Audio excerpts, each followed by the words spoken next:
Nkulamusizaako nnyo mukwano gwange najo sinza obanga otuwuliriza oli ku Yugi Update TV. Remiyaga MP Fyodoro Ssekikubo amaze okulangirira nga waakwitinze nga waalekulidde ekibiina ekimuleze okuva emyaka 2 ekya National Resistance Movement ekya NRM. Nsonga ki zaawadde? Awadde ensonga nnyingi nnyo eziwerako waki ekibiina kino agenze mu maaso n'okubanga akola divorce nakyo. Agambye kati nkoze divorce nakyo sikyali munna NRM. Byenda byembirabye byebankoze babinkoze. Niwankubadde ekibiina kimuleze emyaka 2 weddu. Agambye nti ne wanyowaawo akirekulidde. Oli ku Yugi Update TV gwatana tweyungako kila wansi wale kigambo subscribe kikoneko ojja kubanga osobola bulungi nnyo tweyungako. Kakati nno agava mu nkubo. Nga bwe nkugambye Remiyaga County Registrar Fyodoro Ssekikubo amaze okulangirira okwegoba kwe okulekulira kwe okuva mu kibiina ekya National Resistance Movement ekya NRM. Agamba bano bali bankwe bandiddemu olukwe. Agamba nti nno okusinziira ku bigenda mu maaso ne betufollowinga mu kibiina. Agamba nga nze mmaze okwogerako nenfuna consultation okuva mu bawagizi bange. Fyodoro Ssekikubo agamba byenjije mu bawagizi bange kimaze okumanya n'okukakasa era n'okubategeeza nti si kya representinga kibiina kya National Resistance Movement ekya NRM. Era ng'akiranga ng'agamba nti nno kimusindiikiriza paka ku nsonda ku bbanga lyamaze ng'akiweereza bye bino bye kimusasuddemu kimusindiikiriza paka mu nsonda. Wabula tujjukireko bulungi nnyo ku interview gye baaliko n'omu ku bakulembeze b'ekibiina kya FDC. Yamugamba nti Ssekikubo weebaza Katonda nti tebakusse okyali mulamu kubanga n'okutta bandikusse kuba obadde obafuukidde ekizibu. Bo balaba ng'obadde obafuukidde enkonge olw'okugenda mu maaso n'okubacriticinga ku ebyo ebibadde tebitambula bulungi mu kibiina kyabwe ekya National Resistance Movement. Kakati agamba we maze okonsultinga abantu bange kati ndi sure nti ekibiina kino ekya NRM tekikyali kibiina kyange, is no longer my party. Maze okusalawo ekiba kibe. Agamba bano bansindiikiriza banyigiriza paka ku nkomerero paka ku mumwa gw'empiso paka mu kasonda ku myaka 2 gye maze ngamba weereza. Era agamba ngenda kutuula n'abantu bange era tubeeko engeri gye tusalawo egenda okubanga etusindiikiriza okugenda mu maaso. Wate wagambye media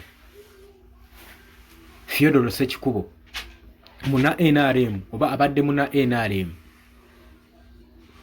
Agamba nti nno matankana agali mu kibiina kino ekya NRM. Agamba ranks n'engeri gye basigaba mu kibiina kino ekya NRM. Agamba ziguddewo challenge ey'enjawulo.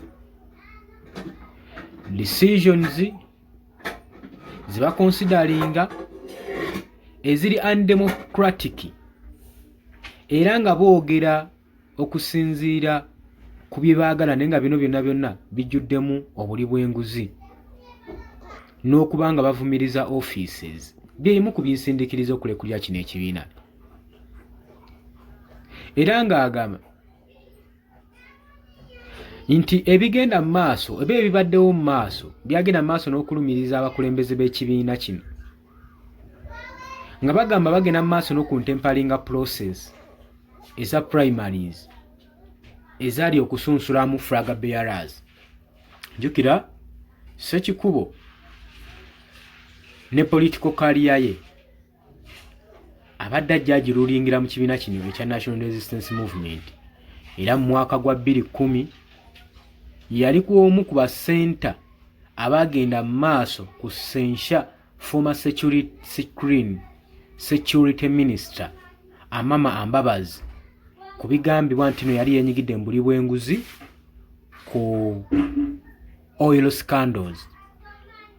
Eno no move yamukolera ddala nnyo era ne mu rankinga nga figure eri recognized mu kibiina kino ekya National Resistance Movement.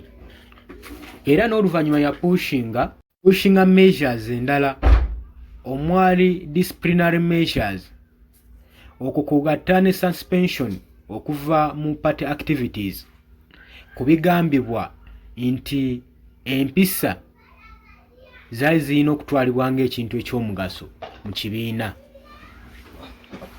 Ng'ogyeko setback, Theodore Ssekikubo abadde amaintaininze parliamentary seat nga akiikirira Rwemiyaga county era ng'agenda maaso n'okwepositioninga nga ye, wabula kati agamba ngenda kujjanga independent.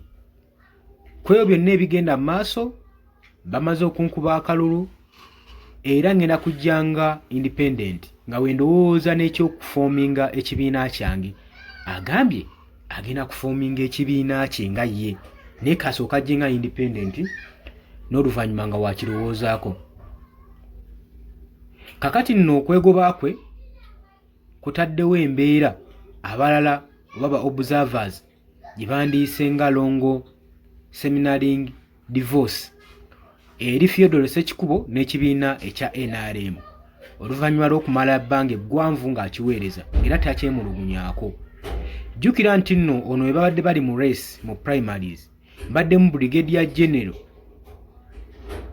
Emmanuel Rwashande, senior NRM figure era nga Ssekikubo abadde amaintaininga political rival mu Rwemiyaga country era kigambibwa mu bwangu abadde amaze okuba nga aggyibwawo ne Rwashande nga n'ekigendererwa ekiri emabega w'ekyo Ssekikubo tannakitegeera.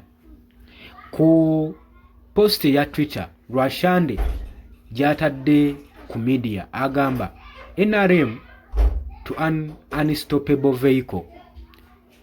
NRM's symbol is a bus. One will get off, million will get on. And the bus keeps moving forward. We shall not be threatened by chameleons. Agamba nti nno ekibiina kya NRM ng'akabonero kaffe nti bus. Oyo yenna agamba okuseeteninga oba okutiisatiisa abali mu bus ajja kuvaako. Bw'anaavaako bus ejja piikinga abantu 10,000 bo basigale nga bagenda mu maaso. Si nsonga oba omu avuddeko ye yeeyongera ng'egenda mu maaso. Agamba era tetujja kubeera nga tutiisibwatiisibwa n'abo abakyukakyuka. Lwaki aba agamba abantu abakyukakyuka? Kitegeeza nti Theodore Ssekikubo wabadde mu kibiina kya NRM criticisms z'abadde agenda mu maaso n'okukola ku kibiina kino oba eri Mwami Yoweri Kaguta Museveni zibadde teziwa kibiina kino mirembe era nga bamulabanga mulabe waabwe. Kajjukira Theodore Ssekikubo y'enfunda nnyingi avuddeyo na primaries naddala nga zaakaggwa n'agenda maaso n'okwanika General Brigadier Rwashande ng'agamba nti talina buyigirize, tali qualified kimala era tebalina na kibasuubira kyagenda kubakiikirira mu parliamenti. Newankubaddeyo byonna byonna yabyogera wabula Ssekikubo kino yakyogera ng'alinga anenya ekitongole ekya Electoral Commission ekyawa Rwashande omwaganya okwesimbawo ng'ate ebisaanizo by'alina tebimuganya. Wabula twebuuza lwaki omuntu aba ayinza okuba nga aweebwa forms okwesimbawo naye ng'ate ebyobugirize bye tebimala oba nga tamalaayo. Kati awo wonna ensi weesigadde ewuninkiriddwa. Wabula eggwanga terimanyi enteekateeka za NRM waaki basindiikiriza Theodore Ssekikubo paka kumujja mu kibiina. Ye lwaki bagadde okuleeta General Rwashande abeere nga yakiikirira Rwemiyaga county mu parliamenti. Bannayuganda batiddemu bagamba nti eggwanga ennaku zino lyandibanga amagye gaagala okwefuga ebifo byonna byonna ebigavaninga eggwanga lyattu Uganda. Oli ku UG Updates TV ko sinzo bango tuuliriza Simanyi gwe ndowooza gy'olowoozaamu naye osobola okujja mu comment section n'otuterayo endowooza okusinziira ku bigenda mu maaso. Golowooza Ssekikubo kyakoze kituufu okujja nga independent, olowooza kinaamuweesa obuwanguzi okuddayo okukiikirira Rwemiyaga County mu parliament y'eggwanga Uganda? Oli ku Yugi Updates TV, kw'osinza obba ng'otuwuliriza.